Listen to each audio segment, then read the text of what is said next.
दोस्तों, गोलमाल मूवी में एक सीन होता है जिसमें एक चोर परेश रावल के घर में घुसने की कोशिश कर रहा होता है और अरशद वारसी और शर्मन जोशी की लड़ाई के बीच में उस चोर को चोट लग जाती है। फिर वो अपने बॉस के पास जाता है और एक और चांस मांगता है। अब इस सीन का एआई से क्या कनेक्शन है, ये हम इस वीडियो में देखेंगे। दोस्तों, मैं हूं प्रसून और इस वीडियो में हम रीइंफोर्समेंट लर्निंग के बारे में बात करेंगे।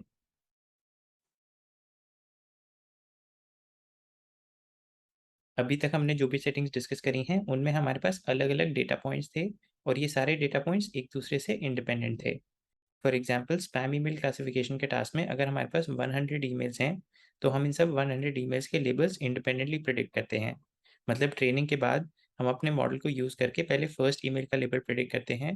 फिर जब हम सेकेंड ईमेल का लेबल प्रिडिक्ट करते हैं तो ये फर्स्ट ईमेल पर डिपेंड नहीं करता। इसी तरह थर्ड ईमेल का लेबल पहली दो ईमेल्स पर डिपेंड नहीं करता, एंड सो ऑन। ऐसे ही अगर हम जिम मेंबर्स पे क्लस्टरिंग करते हैं तो हम पहले अपने डेटा से क्लस्टर्स फाइंड करते हैं और फिर नए डेटा पॉइंट्स को इंडिपेंडेंटली इनमें से किसी क्लस्टर में डालते हैं। लेकिन कुछ प्रॉब्लम्स ऐसी होती हैं जिनके लिए हम इंडिपेंडेंटली डिसीजंस नहीं ले सकते। इनमें हमें मल्टीपल डिसीजंस लेने होते हैं जो एक दूसरे पे डिपेंड करते हैं। इसको एग्जाम्पल से समझते हैं। सपोज हम चेस खेलने के लिए एक एआई सिस्टम बनाना चाहते हैं। अब हमारा गोल है ऐसा एआई सिस्टम बनाना जो अच्छी मूव्स प्रेडिक्ट कर पाए ताकि उससे जीतने के चांसेस हाई हों।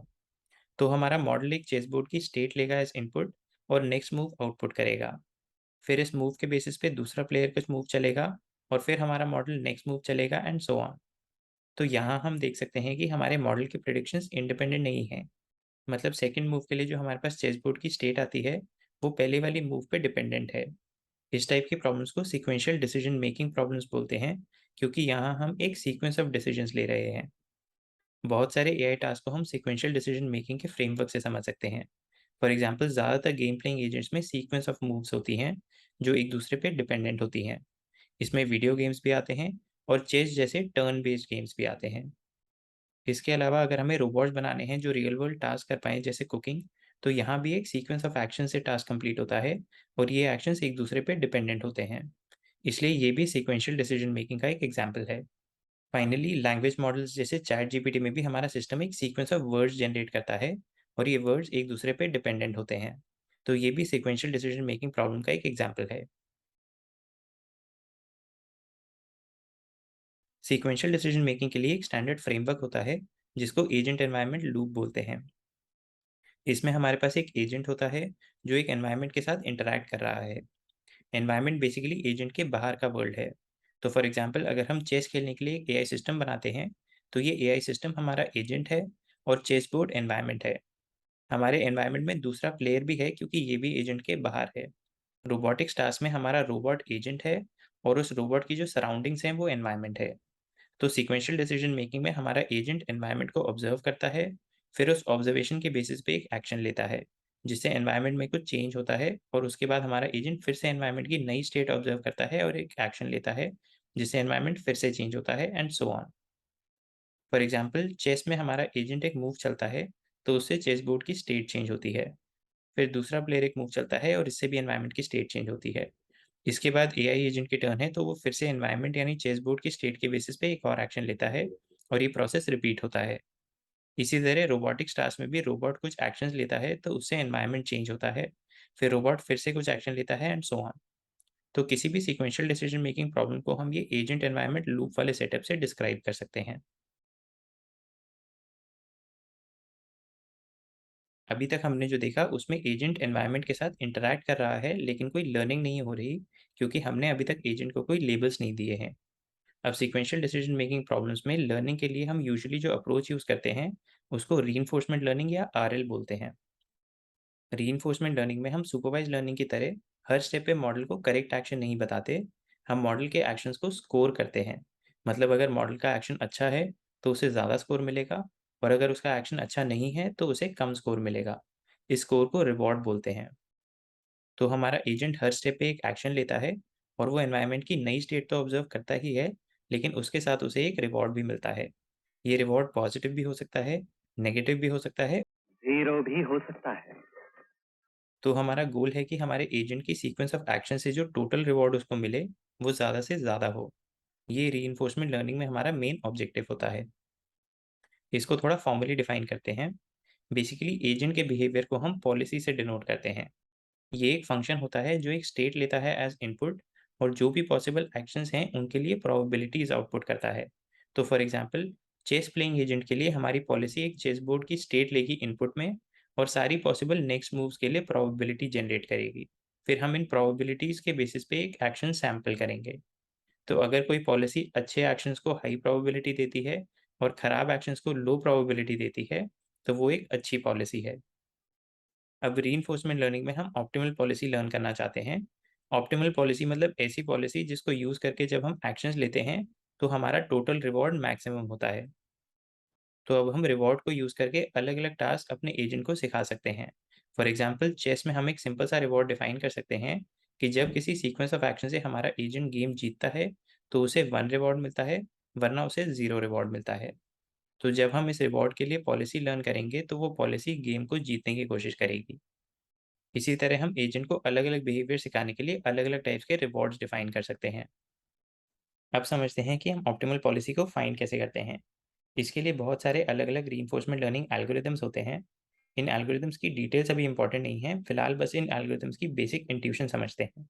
हम एक रैंडम पॉलिसी से स्टार्ट करते हैं और फिर इस पॉलिसी के बेसिस पे हम एक सीक्वेंस ऑफ एक्शंस लेते हैं। इससे फिर हमें कुछ रिवॉर्ड मिलता है। अगर ये रिवॉर्ड हाई है, तो हम अपनी पॉलिसी को अपडेट करते हैं ताकि फ्यूचर में ये सीक्वेंस ऑफ एक्शंस की प्रोबेबिलिटी इंक्रीज़ हो जाए।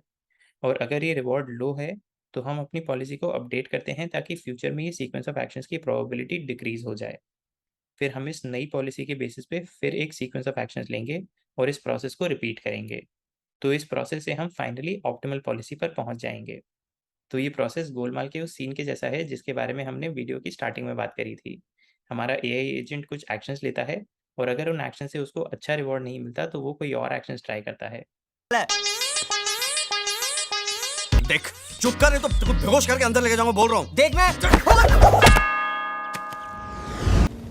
सत्तू सुपारी को और एक मौका दो प्लीज। अब की बार पूरी तैयारी के साथ जाऊंगा। जाएगा हाँ। तो जा। अभी तक हम अलग-अलग टाइप्स की सेटिंग्स डिस्कस कर चुके हैं, supervised learning, self supervised learning, unsupervised learning और रीइंफोर्समेंट लर्निंग। चलिए इनके बीच का डिफरेंस देखते हैं।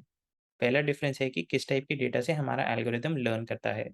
सुपरवाइज्ड लर्निंग में हम अपने ट्रेनिंग एल्गोरिदम को एक लेबल डेटा सेट देते हैं, जिसमें डेटा पॉइंट्स होते हैं और हर डेटा पॉइंट के साथ एक लेबल होता है।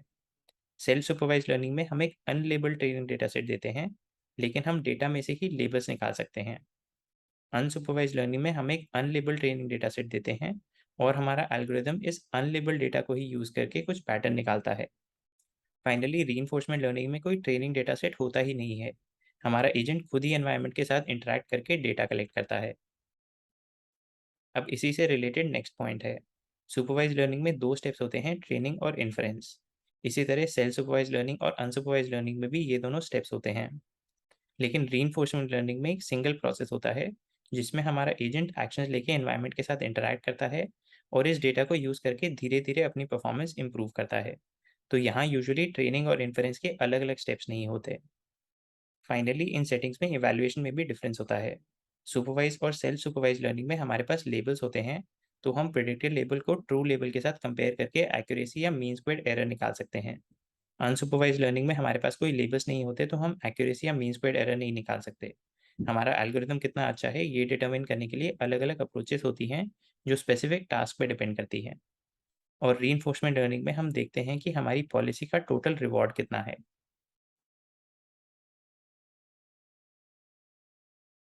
तो दोस्तों फिलहाल इस वीडियो में इतना ही। चलिए रिव्यू कर लेते हैं हमने जो भी देखा है उसे। पहले हमने सीक्वेंशियल डिसीजन मेकिंग प्रॉब्लम्स की बात करी। इसमें हमारे एजेंट को एक सीक्वेंस ऑफ एक्शंस लेने होते हैं, जो एक दूसरे पे डिपेंडेंट होते हैं। इसके कुछ एग्जांपल्स हैं गेम प्लेइंग, रोबोटिक्स और चैट जीपीटी। फिर हमने एजेंट एनवायरनमेंट लूप की बात करी, जो एक स्टैंडर्ड फ्रेमवर्क है सीक्वेंशियल डिसीजन मेकिंग प्रॉब्लम्स के लिए। इसमें हमारा एजेंट हर स्टेप पे एनवायरनमेंट को ऑब्जर्व करता है और उस ऑब्जर्वेशन के बेसिस पे एक्शन लेता है। इस एक्शन से एनवायरनमेंट की स्टेट चेंज होती है और फिर ये प्रोसेस रिपीट होता है। उसके बाद हमने रीइंफोर्समेंट लर्निंग या आरएल की बात करी। इसमें हम एजेंट को रिवॉर्ड देते हैं। हम एक ऑप्टिमल पॉलिसी लर्न करना चाहते हैं जिसको यूज़ करके जब हम एक सीक्वेंस ऑफ एक्शंस लें, तो हमारा सम ऑफ रिवॉर्ड ज़्यादा से ज़्यादा हो। इस ऑप्टिमल पॉलिसी को फाइंड करने के लिए हम आरएल एल्गोरिथम्स यूज़ करते हैं। फाइनली हमने अलग-अलग टाइप्स की सेटिंग्स के बीच के डिफरेंसेस देखे। रीइंफोर्समेंट लर्निंग में हमारे एजेंट को खुद डेटा कलेक्ट करना होता है। इसमें ट्रेनिंग और इन्फरेंस के 2 स्टेप्स नहीं होते और यहाँ परफॉर्मेंस मेजर करने के लिए हम रिवॉर्ड यूज़ करते हैं।